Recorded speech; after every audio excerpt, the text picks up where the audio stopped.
સુરત શહેરમાં આતંક ફેલાવનાર અને ધાક ધમકીથી ખંડણી માંગનાર ચિરાગ ગોટીના પિતાની ધરપકડ કરવામાં આવી છે।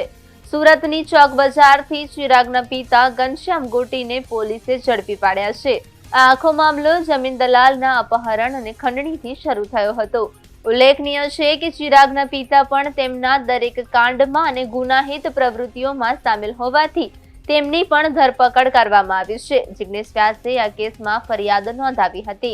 જમીન દલાલ જિગ્નેશ વ્યાસના અપહરણ અને ખંડણીના કેસમાં ઘનશ્યામ ગોટી સહિતના 7 આરોપીઓ સામે ફરિયાદ નોંધાઈ હતી, જેને સંદર્ભે પગલાં લેતા પોલીસે આજે ચિરાગ ગોટીના પિતા ઘનશ્યામ ગોટીની ધરપકડ કરી છે। જિગ્નેશ વ્યાસનું અપહરણ કરીને તેમની પાસેથી 2 લાખ રૂપિયાની ખંડણી માંગવામાં આવી હતી। આ ગોટી ગેંગે જિગ્નેશ વ્યાસ પાસેથી ધાક ધમકી આપીને 50,000 તો પડાવી લીધા હતા।